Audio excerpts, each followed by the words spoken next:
What are the biggest challenges that miners are facing in acquiring capital? Well, today we're speaking with Andrée St-Germain. She is the CFO of Integra Resources. Welcome to the program, Andrée. Nice to speak with you. Thank you, Danielle. Nice to speak to you. So as the CFO of a miner, you get to witness firsthand the process of financing new projects. So take us through a little bit of the capital routes miners are taking, and has it been more debt or equity right now?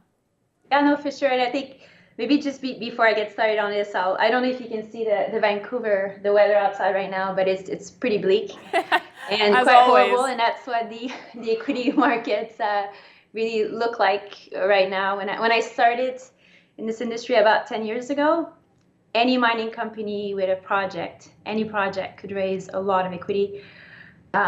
These days are long gone. I don't think they'll be coming back anytime soon. There's been fundamental shifts in the industry, and I'd like to think that investors will stay very selective going forward. Wow. So to answer your questions about how it is to raise equity right now, it's difficult. I think only select companies. I mean, you need to have the right project in a safe jurisdiction. You need to have the right management team.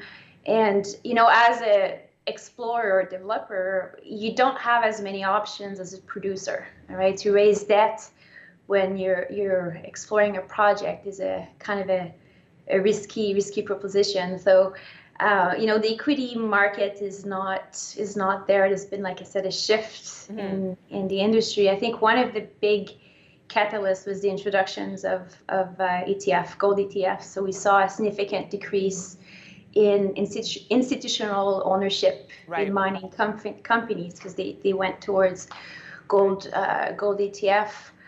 We're competing with hot sectors in Canada, especially in Vancouver. Right. You name it, blockchain, well, at some point, cryptocurrency last year, marijuana. Right. So we're not talking to the same investors. Let me ask you, what are your thoughts on the mega mergers we've seen in the last quarter, at the end of last year? Can this be a sign of renewed capital flows back into the mining space? Well, if it's going to be a renewed flow, funds coming into space, I think it's a sign that we may be entering a new cycle of M&A activity and a new cycle of consolidation in the industry. Investors that made money in those transactions, if they're institutions, I don't know if they will be. Typically, you would think that they would use these funds and reinvest these funds in mining and in exploration and development companies, but don't know if it's going to be the case this time. Okay. I think, though, if we look at the M&A cycle, it's quite exciting to see these big M&As happening, because typically, historically, there's a bit of a trickle-down effect where you have those big transactions at the senior level, and then it trickles down to M&A activity at the intermediate and junior level, because seniors are divesting of non-core assets. And right now, if you look at trading multiple, they're aligned for accretive transactions. So there's definitely a good sign that there's going to be some more activity going forward. And, a big subject, or a big theme that has been like that for years, is that producers have to replace reserves. And like I said earlier, they haven't been spending on exploration budget as much. So that's where the juniors, the developers, come in.